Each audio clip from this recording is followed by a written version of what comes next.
Assalamu alaikum. Good morning, ladies and gentlemen. So, আমার এই ভিডিওর সাবজেক্ট আমাদের বর্তমান পররাষ্ট্র প্রতিমন্ত্রী বা আপনার হুমায়ুন কবির ভাই, state minister for foreign affairs,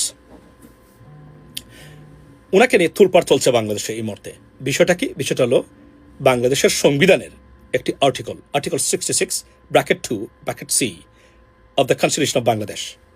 What does it mean? It means that it barred a foreign national become an MP or minister who will take oath under the Constitution.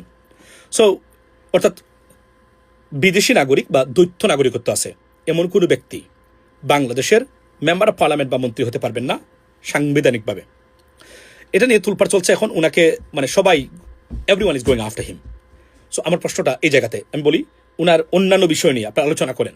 উনি দক্ষ কতটুকু, কি করতে পারবেন, কি করতে পারবেন না, এটা যে কোন মানুষ আলোচনা করতে পারবে বেইং এ সিটিজেন। বাট এই বিষয়টাতে আমার বক্তব্য আছে এবং এটাকে আমাদেরকে দিতে হবে। এই বিষয়টা নিয়ে এই যে বাংলাদেশ সংবিধানের এই আর্টিকেল 66 নিয়ে আমরা প্রতিবাদ করে যাচ্ছি বছর পর বছর, বলছি এটাকে চেঞ্জ করতে হবে। ওয়াই? এই কারণে যে এটা ভারতের লেখা সংবিধান, মানে 72 সংবিধান। এই সংবিধানে সুকৌশলে এটা ঢুকিয়ে দিয়েছে। কেন ঢুকিয়ে দিয়েছিল ভারত? অসৎ উদ্দেশ্যে। বলছিলাম না, মানে 1971-এর আগ থেকে বাংলাদেশ নিয়ে ভারতের ষড়যন্ত্র কতটা সুপরিকল্পিতভাবে তারা ভবিষ্যতের কথা চিন্তা করে বাংলাদেশকে তারা ডুবিয়ে দিয়েছে। আপনি আমাকে বলেন তো, ভারতের যে মাইন্ডসেট আমরা যা দেখলাম 1971 আগ থেকে এখন পর্যন্ত ভালো হয় মানে বাংলাদেশের মানুষের, এমন কিছু বাংলাদেশের মানে সংবিধানে ভারত কেন ঢুকিয়ে দিবে? Think about that, right? So সুকৌশলে এটা ঢুকিয়ে দিয়েছে যেন লেখাপড়া করা ভালো মানুষ, যারা দক্ষ মানুষ, বিদেশে প্রশিক্ষিত মানুষ, কোনোভাবে বাংলাদেশকে সার্ভ করতে পারে না। এটা সুকৌশলে, এটা বাংলাদেশ নিয়ে তাদের এই যে পরিকল্পনার part and parcel of this মানে evil mindset of Indians or Indian government, right, officials. So আপনি দেখেন কত সুকৌশলে আমাদেরকে একটা ঝামেলা এখানে সৃষ্টি করে দিয়ে রাখছে। এবং এটা দ্বারা কেননা আমরা প্রতিবাদ করে যাচ্ছি এটা পরিবর্তন করার জন্য। ওয়াই?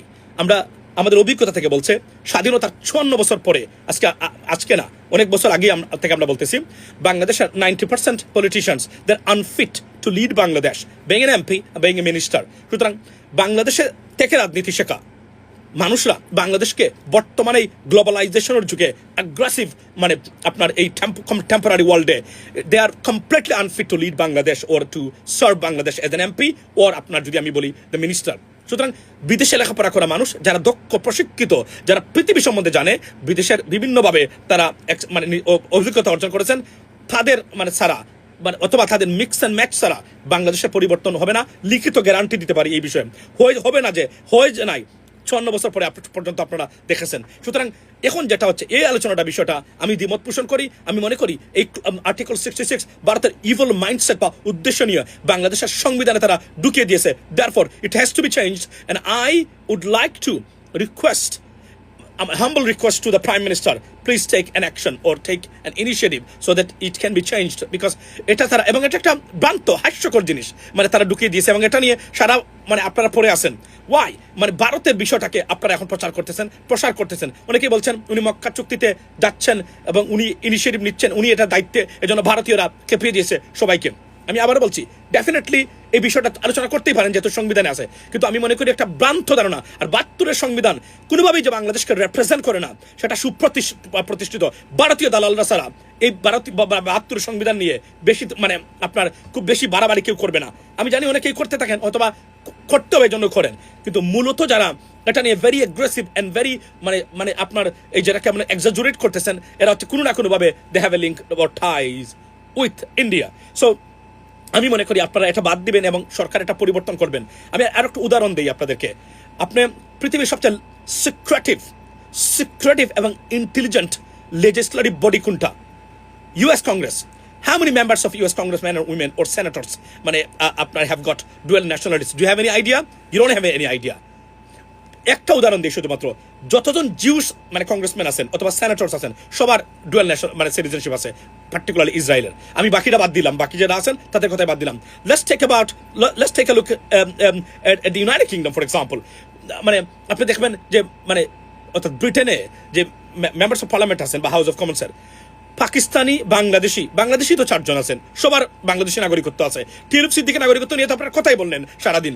এবং পাকিস্তানি, ইন্ডিয়ান সবার, এবং ইসরায়েলি যারা আছেন, জিউস যারা আছেন, এই যে বর্তমান যে ফরেন সেক্রেটারি বর্তমান যে foreign secretary of the great Britain, United kingdom, উনার আপনার ইসরায়েলি মানে পাসপোর্ট আছে। ওয়াই? বিকজ উনি একজন জিউস মানুষ, এবং জিউস থাকলে automatically you are qualify for মানে আপনার Israeli passport. This is nothing wrong with that. So they have ইট।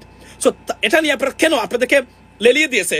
আর এই যে আমাদের কিছু মানে ডেইলি স্টার আর অমুক তমুক আছেন, এটা নিয়ে আলোচনা করতেছেন। অন্ততকে উনার অন্যান্য বিষয় নিয়ে কথা বলতে পারেন, উনি পারবে কিনা, কি করবে। বাট এই মানে সাবজেক্টে প্লিজ গাইস রিফ্রেইন ইয়োরসেলফ।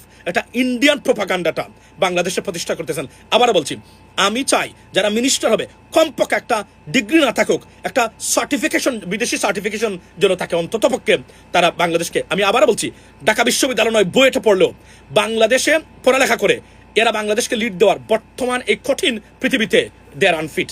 এটা প্রমাণ করেছেন তারা 56 বছর পরেও, যেখানে আমাদের কোনো কিছু ঠিক নাই, এটা প্রমাণ করেছেন যে দে আর অ্যাকচুয়ালি ইনফ্যাক্ট আনফিট। এবং এই যে ডক্টর আব্দুল মোমেন, এই যে শামীম উসমান, সবার এদের নাগরিকত্ব ছিল, বিদেশি নাগরিকত্ব ছিল, দেখেন না আপনি। এবং অঘোষিতভাবে শেখ রেহানা বাংলাদেশের সেকেন্ড প্রধানমন্ত্রী ছিল, উনারও তো মানে ব্রিটিশ নাগরিকত্ব ছিল। তাহলে এটা নিয়ে এই ভ্রান্ত ধারণা নিয়ে পড়ে থাকবেন না। এবং উনি নাকি সৌদি বা মেকআপ প্যাক্টে খুবই আগ্রহী, এবং his initiative taking the initiatives মানে টু জয়েন, এই জন্যই ভারতীয়রা খেপিয়ে দিয়েছে ওনার বিরুদ্ধে। আমি এটা সত্য মিথ্যা জানি না, তবে এটা আমি বলতে চাচ্ছি অন্তত পার্টিকুলারলি এই ইস্যুতে আমার দ্বিমত থাকবে। প্লিজ গাইজ অন্যান্য বিষয় নিয়ে আলোচনা করেন, এটা বাদ দেন, কারণ এটা ভারতীয় প্রপাগান্ডা। আপনি ভারতের মানে এই প্রপোজ করা 72 সংবিধানের সমালোচনা করবেন, আর যেটা আপনি মানে সমালোচনা করার জন্য উনার পিছন লাগতে হবে, এটা আমাদেরকে বাদ দিতে হবে। অন্যান্য বিষয় নিয়ে আলোচনা করেন উনার যদি বক্তব্য থাকে, কিন্তু এই বিষয়টা বাদ দেন। কারণ এই বিষয়টা বাদ দিয়ে সংবিধানে বিদেশি নাগরিক যদি কারো থাকে, এটা যেন প্রপোজ করা হয়, যেন এরা পারে। কেননা এর বাহিরে বাংলাদেশের পরিবর্তন হিসাব যদি মিলাতে পারেন, আপনারা আমাকে জেল দিয়েন। ভালো থাকবেন, বুঝার চেষ্টা করবেন আমি কি বলতে যাচ্ছি। আসসালামু আলাইকুম।